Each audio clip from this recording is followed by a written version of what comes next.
맥주 감사 주일입니다. 맥주 감사 주일인데, 우리 교회에 기독교 절기가 여러 가지가 있죠. 그런데 모든 절기는 1년에 딱 한 번으로 끝나지 않습니까? 그런데 감사절은 1년에 2번씩 합니다. 왜 1년에 2번씩 감사절을 할까? 그것은 우리가 그만큼 하나님께 감사할 줄 모른다라는 것도 깨우쳐지고, 또 감사가 그만큼 중요하다라는 것, 이것을 가르쳐 줍니다. 여러분, 감사가 왜 중요할까요? 감사는 행복의 절대 요소이기 때문에 중요한 겁니다. 사람들이 착각하는 게 뭐죠? 행복하면 감사할 거라고 생각하죠. 근데 그건 착각입니다. 감사하면 행복해지는 겁니다. 사람들은 행복해야 감사하는 줄 알지만 반대로 생각하는 겁니다. 우리가 늘 일상에서 감사하면 일상이 행복해지는 거예요. 그래서 하나님이 우리에게 이런 감사 삶을 통해서 행복한 인생 되기를 원하시기 때문에 1년에 2번 이렇게 감사를 하라고 하십니다. 그런데요, 맥주 감사절과 추수 감사절이 절묘하게 상반기와 하반기 시작할 때 있는 것이 아니라 끝에 있습니다. 왜 맥주 감사절을 상반기 끝에, 추수 감사절을 하반기 끝에 하라고 하나님이 절기를 지정해 주셨을까요? 그것은 여러분, 지난 6개월을 살아오면서 하나님이 내게 베풀어 주신 은혜를 곰곰이 생각해보고 깊은 감사를 드리고, 또다시 하반기에 주실 은혜를 기대하라고, 그리고 감사하라고, 또 하반기에 추수 감사절을 또 이렇게 주신 겁니다. 1년에 그래서 전반기와 하반기로 딱 6개월씩 나눠서 하나님이 감사하라고 한 겁니다. 구약 시대와 오늘날의 시대는 상황이 다르고 시대가 다릅니다. 그런데 공통점은 무엇이죠? 시대가 아무리 바뀌어서도요, 우리는 다 하나님의 뭘로 삽니까? 은혜로 삽니다. 하나님의 은혜로 사는 것은 구약 시대나 지금의 시대나 변함이 없죠. 그런데 사람들이 너무 사는데 몰두하다 보니까 그 하나님의 은혜를 잃어버리고 감사할 줄 모르는 경우가 많습니다. 그래서 하나님이 바쁜 와중에도 상하반기로 나누어서 감사절 때마다 하나님의 은혜를 곰곰이 생각해보고 감사하라는 겁니다.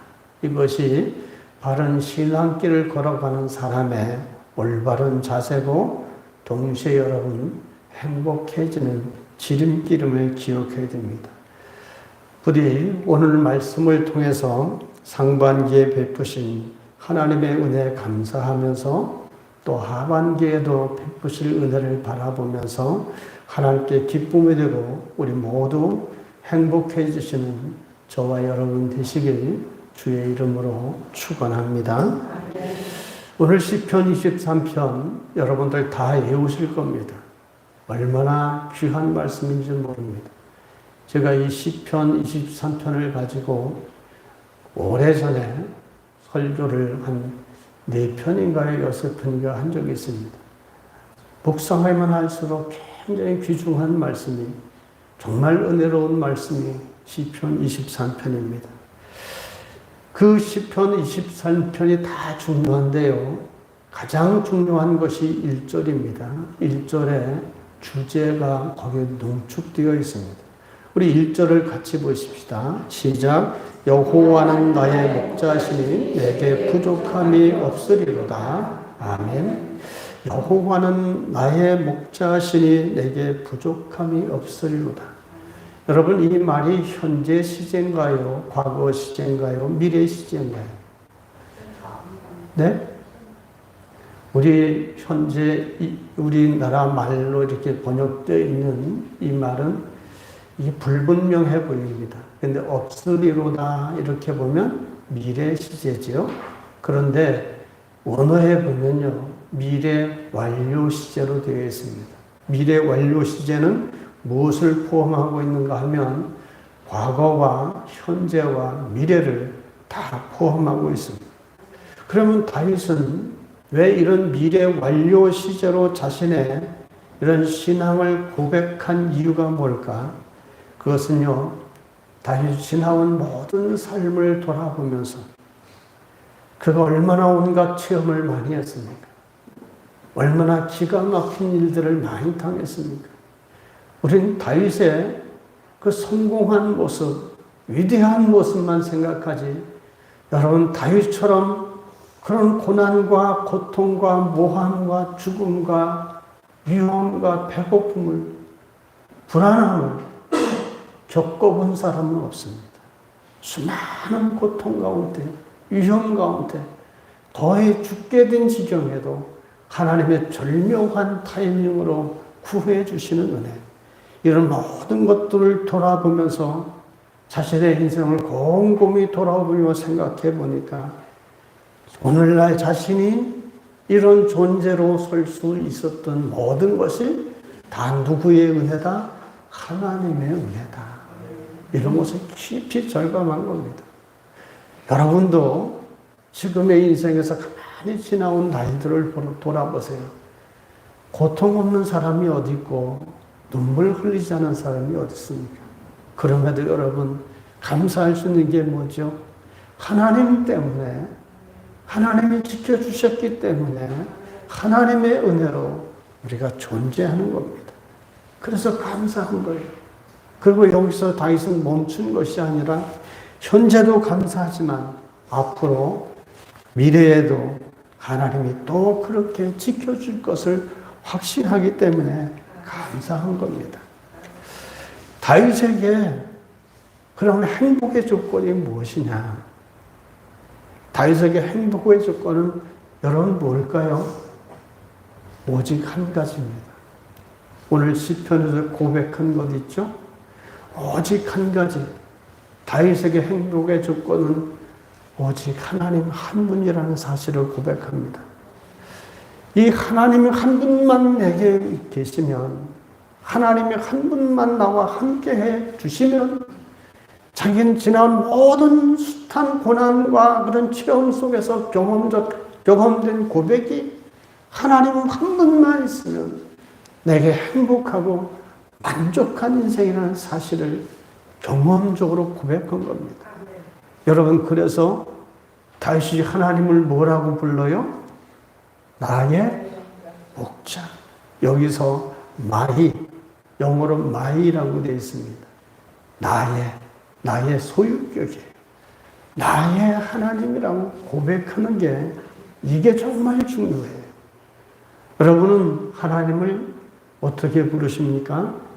나의 하나님으로 믿습니까? 우리 장로님 하나님으로 믿습니까? 나의 하나님으로 믿어요. 하나님이 나의 하나님. 다윗은 이런 걸 고백합니다. 대부분의 사람들은 외형적 조건을 가지고 행복해질 수 있는 조건이라고 말합니다.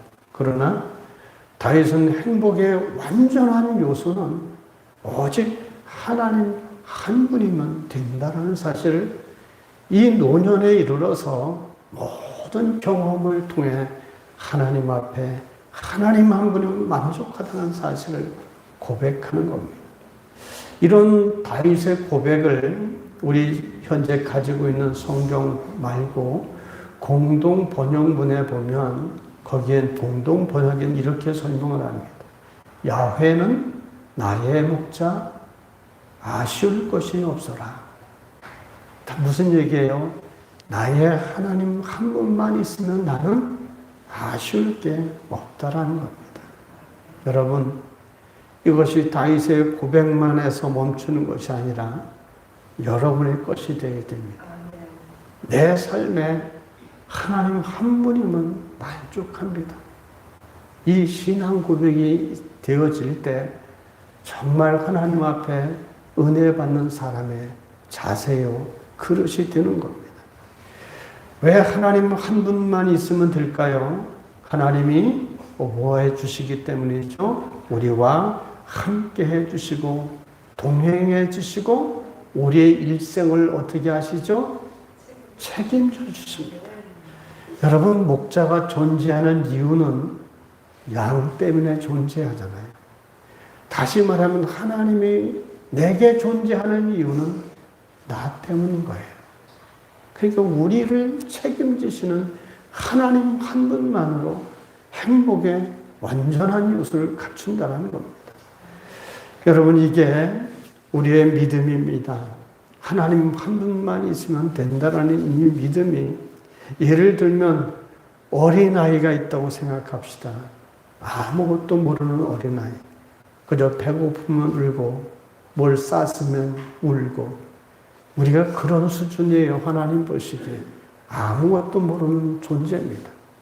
그런 존재에게 필요한 존재가 누구죠? 엄마만 있으면 되잖아요. 배고프면 엄마를 향해 울면 엄마가 먹여줍니다. 내가 기저귀에 뭘 쌌으면 울면 엄마가 갈아줍니다. 엄마에게, 이 어린아이에게 엄마만 있으면 되듯이 우리에게는 하나님만 있으면 됩니다. 그러면 우리는 얼마든지 행복할 수 있습니다. 사도 바울도 이런 고백을 했습니다. 사도 바울이 복음을 전하다가 감옥에 갇혔죠. 당시에 감옥이 편한 리가 없습니다. 당시 인권이 한마디로 말해서 개무시되던 시절입니다. 죄수를 정말 혹독하게 다루던 시절입니다. 그때 감옥에 갇혔는데 바울이 어떻게 고백합니까? 빌립보서 4장 11절로 12절에 보면 우리가 잘 아는 고백이 있습니다. 내가 궁핍함으로 말하는 것이 아니니라.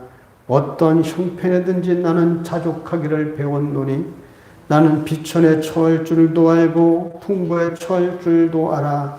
모든 일 곧 배부름과 배고픔과 풍부와 궁핍에도 처할 줄 아는 일체의 비결을 배웠노라.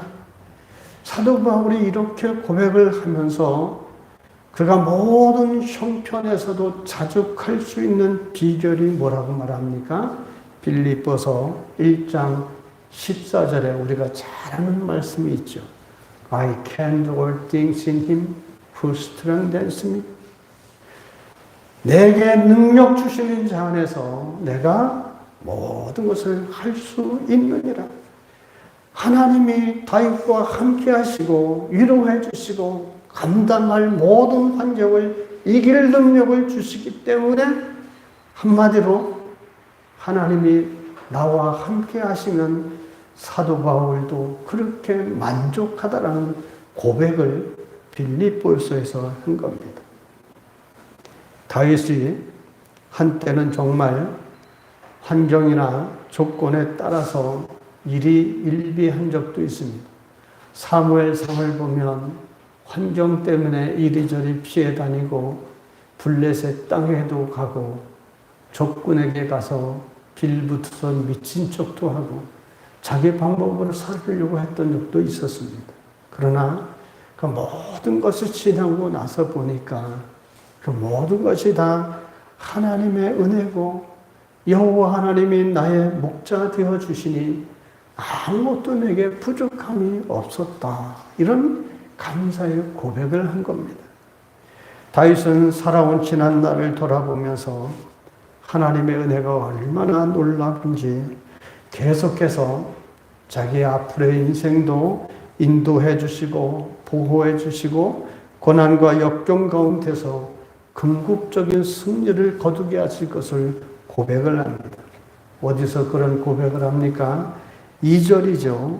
2절을 같이 봅시다. 시작. 그가 나를 푸른 풀밭에 누이시며 쉴만한 물가로 인도하시는 도다. 아멘. 여기서 푸른 풀밭과 잔잔한 물가는 우리 영육간에 뭘 말합니까? 풍성한 은혜를 의미합니다. 하나님이 평안과 풍요 가운데 인도해 주셨던 것을 다윗은 추억을 한 것이죠. 마치 자신이 어린 시절에, 목동 시절에 양을 돌보듯이 하나님이 목자 되셔서 자신을 보살펴 주신 은혜를 돌아보면서 감격해서 감사한 겁니다. 근데 여러분, 이 2절에서 우리가 놓치지 말아야 될 핵심이 있습니다. 그 핵심은 바로 풀밭에 누워있는 양의 모습을 생각해 보십시오. 이게 왜 중요한지 아시나요? 풀밭에 양이 누워있는 모습. 이것이 얼마나 중요한지를 알려면, 양의 생리를 알면 그 놀라운 사실을 알게 됩니다. 여기서 눕는다라고 하는 것은 벌렁 뒤로 누워있는 것을 의미하는 게 아닙니다. 가장 편안한 자세로 엎드려 있거나 옆으로 비스듬히 기대어 있는 것을 말하죠. 그런데 여러분, 양이 이렇게 풀밭에 누울 때는 몇 가지 조건이 있어야 눕습니다. 일이나 사자 같은 맹수가 주위에 없어야 눕습니다. 또한 다른 양들과 싸움이 없어야 누울 수 있습니다. 또 몸에 벼룩이나 이런 것들이 없어야 누울 수가 있고, 목초가 충분해야 누울 수 있습니다. 양이 이렇게 풀밭에 눕다라고 하는 것은 이 모든 조건이 다 갖추어졌다는 것을 의미하지 않습니까? 아주 편안한 상태를 말하죠. 여러분, 우리가 양처럼 하나님 앞에 이렇게 편안히 누울 수 있는 조건이 바로 양이 갖추고 있는 조건과 마찬가지 아니겠습니까? 그렇게 하나님이 그 모든 조건을 누가 해주시죠? 양이 그렇게 편안히 누울 수 있게 해주는 것은 목자입니다. 목자가 있기 때문에 양이 편안히 누울 수가 있습니다. 목자가 있기 때문에 맹수나 위험을 지켜줄 것이며, 목자이기 때문에 푸른 풀밭으로 인도할 수 있는 겁니다. 여러분, 목자가 왜 양떼를 이끌고 합니까? 이끌고 가는 목적이 뭐예요? 아무것도 없는데 가서 끌어다 놓고 배골게 하려고 끌고 합니까? 분명한 목적이 있죠. 양을 이끄는 것은 푸른 풀밭과 먹을 것이 풍성한 곳과 안전한 곳과 목마름을 죽일 수 있는 시냇물이 흐르는 곳으로 인도하는 게 목자입니다. 그래서 양을 이끌고 가는 겁니다. 여호와 하나님이 우리를 이끄시는, 우리를 인도하시는 이유가 뭡니까? 우리를 고생하다가 그렇게 살다가 오라고 부르시는 게 아니지 않습니까? 우리를 인도하시는 것, 이런 양이 편안히 눕고 먹고 마실 수 있도록 가장 안전하고 편안한 상태로 만드시기 위해서 우리를 인도하시는 것이죠. 믿습니까? 근데 여러분, 양들이 해야 될 조건이 뭡니까?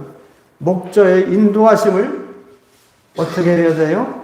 절대적으로 따라야만 그 목자의 인도하시는 그 길을 갈 수 있습니다. 근데 말을 안 듣잖아요. 말을 우리가 잘 듣나요? 순종하지 않잖아요. 그래서 여러분, 순종을 통해서 복이 오고요, 순종을 통해서 기적을 맛보는 거예요.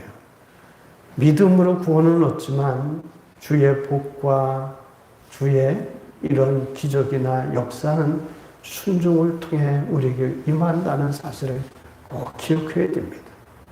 그럼 상급은 뭘로 받습니까? 자주 얘기해서 알 텐데, 상급은 뭘로 받아요? 네, 우리 엄권사님 대표로 충성과 헌신, 이 세 가지를 꼭 기억해야 돼요. 믿음으로 구원을 얻고, 순종으로 기적과 복을 받고, 충성으로 상급받는 인생이 되는 겁니다. 이건 이 성경의 중요한 원리입니다. 이렇게 목자만 있으면 양들에게는 만사 오케이지요. 근데 그 목자가 성경에서 누구라고 합니까? 우리의 목자입니다. 그래서 여러분, 무슨 일이 있어도 한마디로 말하면 하나님 말씀만 그냥 우직하게 믿고 따라가세요. 그런 것 끝은요, 정말 하나님의 뜻에 좋은 대로 이끄십니다. 기독교 명문 가문이 왜 생깁니까? 하나님 마음대로 하세요. 난 내 마음대로 할게요. 그래가지고 되는 게 아니잖아요. 하나님이 하라고 하니까, 하나님이 시키시니까, 마음에 소원을 두고 행하시는 분이 하나님이시니까, 그죠? 힘들어도 그 길을 가는 겁니다. 처음에는 힘들었을지 몰라도 기초를 잘 닦으니까 그 후대가 그 길을 걷기 때문에 복 있는 인생을 삽니다.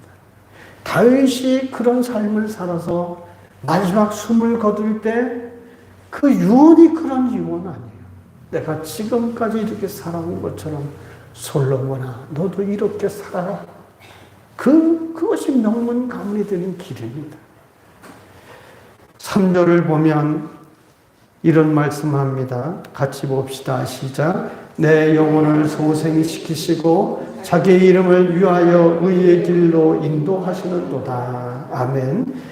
여기서 영혼을 소생시킨다는 말은 영혼을 새롭게 하고 새 생명이 되신다. 생명을 주신다는 것을 의미합니다. 그리고 의의 길이란 어떤 길일까요? 바른 길을 의미하기도 하고 또 다른 의미로 복된 길을 의미합니다. 그래서 그 복된 길로 목자 되신 하나님이 우리를 이끌어 가신다는 겁니다.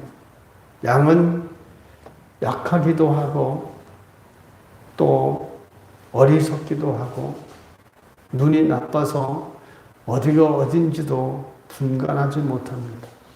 그래서 꼭 양에게는 목자가 있어줘야 됩니다.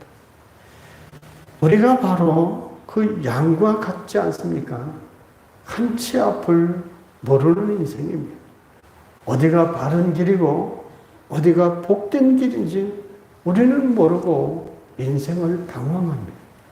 그래서 우리에게는 내 인생을 인도하실 목자가 절대 필요하죠. 그 목자 되신 분이 여호와 하나님이십니다. 그 하나님이 우리를 어떻게 인도하십니까? 시편 119편 105절에 정답이 나와 있습니다. 우리가 잘 아는 말씀입니다. 주의 말씀은 내 발의 등이요 내 길의 빛이니라. 아멘. 여러분, 말씀 따라 사는 것이, 말씀 따라 살아가는 것이 바로 나의 목자 되신 여호와 하나님의 인도하심을 받는 길입니다. 믿습니까? 그래서 양은 목자의 음성을 따라야 된다. 요한복음에도 말씀하죠. 내 양은 내 음성을 아나니. 양은 목자의 음성을 따라가는 겁니다. 그럴 때 의의 길이요 복된 길로 또 편안히 푸른 불밭에 누워있는 양과 같은 삶을 사는 겁니다. 4절을 같이 봅니다. 시작. 내가 사망의 음침한 골짜기로 다닐지라도 해를 두려워하지 않을 것은 주께서 나와 함께 하심이라. 주의 지팡이와 막대기가 나를 안위하시나이다. 아멘. 목자가 양을 인도하는 목적은 아주 분명하다고 얘기했습니다. 양을 푸른 초장과 맑은 물이 흐르는 쉴 만한 곳으로 인도하기 때문에 목자가 인도하는 방향은 아주 분명합니다. 그런데 여러분, 푸른 풀밭이라는 것이 양떼가 가서 풀을 먹다 보면 없어지게 되잖아요. 그러면 이 양떼를 목자는 또 이끌고 가야 됩니다. 쉽게 말하면 우리 삶이 하나님께서 방향을 제시할 때가 있습니다. 내가 이런 일로 잘 하나님의 은혜와 복을 누리고 살다 어떨 때 어려운 경우가 있죠. 이때는 목자가 그 양밭에 풀이 다 되어서 다른 방향으로 인도하는 때입니다. 목자가 양들이 먹을 것이 다 떨어지면 그곳에 그냥 두지 않습니다. 새로운 방향 전환을 하죠. 더 많은 풀밭으로, 더 흐르는 맑은 물 시냇가로 인도하기 위해서 양들을 이끌고 갑니다. 여러분, 여기에 풀밭과 푸른 맑은 시냇물이 흐르는데 여기 다 떨어졌는데 바로 옆에 있는 게 아니지 않습니까? 푸른 풀밭을 찾아가려면 아는 것은 누구만 알죠? 목자만이 압니다. 양들은 알지 못하고 어디가 어딘지도 분간하지 못합니다. 그러니까 그 어려운 과정에서 절대적으로 필요한 게 목자의 인도하심과 순종입니다. 다시 말하면 우리가 삶 가운데 어떤 삶의 전환점을 가져올 정도로 어려움을 겪는다. 그때 우리에게 필요한 것은 하나님의 인도하심이고 절대적으로 그 하나님의 인도하심에 순종하는 길입니다. 그래야 여러분 새로운 길이 열립니다. 목자는 그런 양들을 인도해 가기 위해서 편안한 길로만 갈 수는 없습니다. 때로는 험난한 길을 갈 수도 있고 맹수가 나올 때도 있고 낭떠러지를 갈 때도 있습니다. 그런데도 안전할 것이 뭡니까? 안심할 것이 나의 하나님 되신 여호와 하나님과의 목자만 되시고 함께 하신다면 전혀 두려울 것이 없습니다. 왜냐? 목자에겐 무엇이 있죠? 막대기와 지팡이가 있습니다. 하나님의 권능을 말합니다. 맹수가 잡아먹으려고 하면 지팡이로 쫓아내 주실 것이요. 위험한 길에 빠질 것 같으면 막대기로 막아주실 겁니다. 우리가 그래서 이 목자처럼 우리를 인도하시는 그 하나님이 내가 그 하나님께 꼭 붙어 있으면 절대 여러분 안전하고 절대 승리합니다. 믿습니까? 네. 세상이 얼마나 힘들고 어렵습니까? 이럴 때 우리에게 필요한 것은 바로 나의 목자 되신 하나님께 꼭 붙어 있는 겁니다. 그게 우리가 승리하는 길입니다.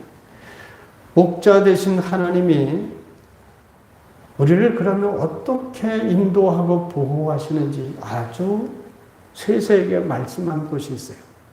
시편 122편을 잘 아실 겁니다. 거기에 보면 4절로 6절까지 보면 하나님의 이런 모습을 우리에게 말합니다. 이스라엘을 지키시는 이는 졸지도 아니하시고 주무시지도 아니하시리로다. 여호와는 너를 지키시는 이시라. 여호와께서 네 오른편에서 네 그늘이 되시다니 낮에 해가 너를 상하게 하지 아니하며 밤의 달도 너를 해치지 아니하리로다. 한마디로 1년 365일 24시간 눈코 뜰 새 없는 그 순간에도 하나님은 졸지도 않고 주무시지도 않고 불꽃 같은 눈으로 우리를 지켜 보호 인도해 주신다는 사실입니다. 그래서 여러분 고난 많은 인생이지만요 오직 여호와 하나님만 붙든 사람들이 결국은 승리하게 되는 승리한 사실들을 신앙 간증하는 일들을 많이 보시지 않았습니까? 그 인생 승리의 고백이 다윗의 고백이 5절입니다. 5절을 같이 봅시다. 주께서 내 원수의 목전에서 내게 상을 차려주시고 기름을 내 머리에 부으셨으니 내 잔이 넘치나이다. 아멘. 다윗에게는 정말 많은 원수들과 적군들이 있었습니다.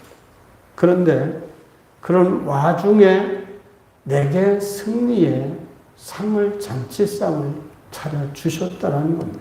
그래서 내 잔이 넘치나이다. 하나님을 향해 찬양합니다. 이 한마디가 자신의 인생, 다윗의 인생을 총정리하는 감사의 고백입니다. 내 잔이 넘치나이다. 우리 한번 해봅시다. 내 잔이 넘치나이다.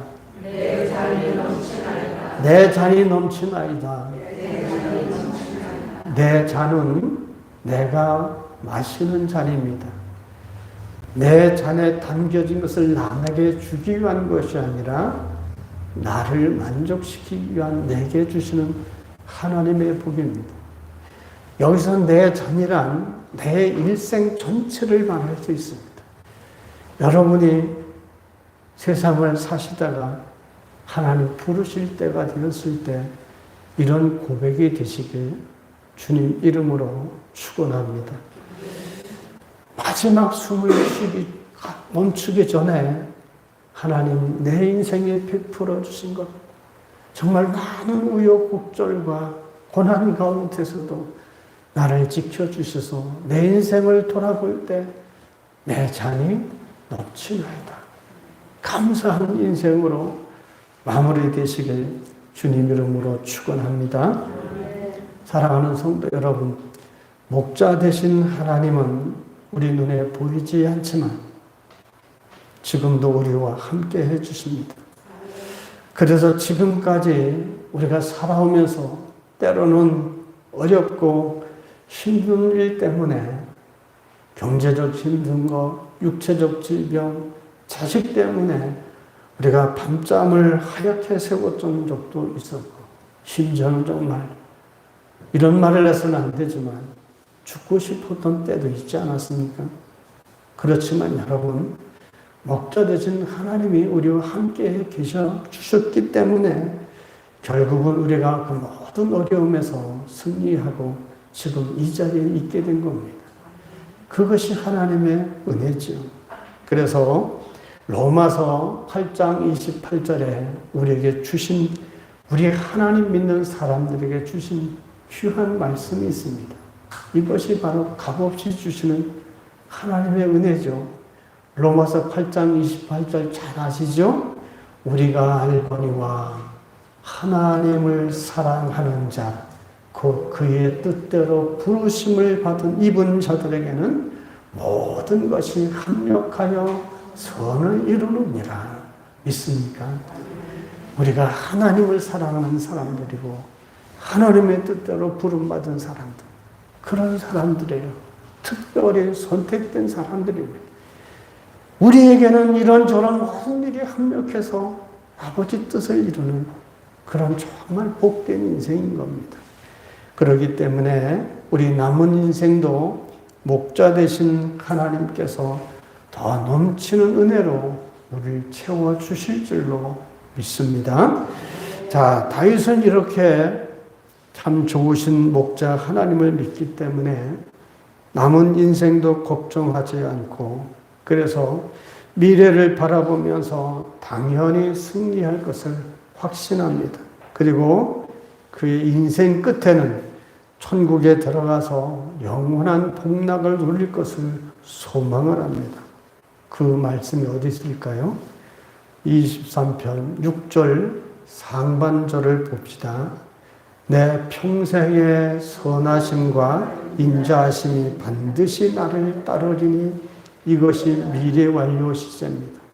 반드시 나를 따르리니 신실하신 하나님이 나의 남은 인생도 늘 함께 해 주실 것을 믿고 고백합니다. 하나님이 그런 분이시죠. 평생 우리를 보살펴 주시는 분입니다.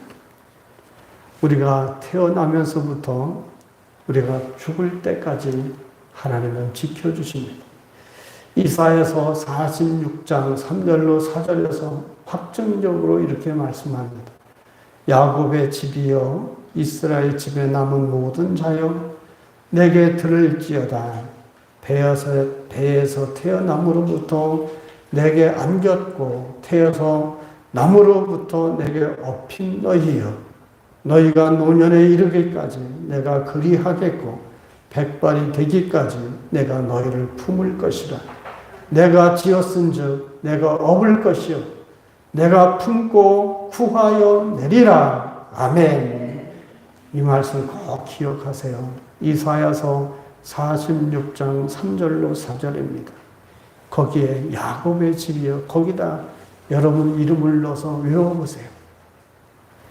하나님이 태어나게 하셨기 때문에 내가 너를 품을 것이고, 내가 지었기 때문에 내가 업을 것이고, 내가 품고 구하여 내리라.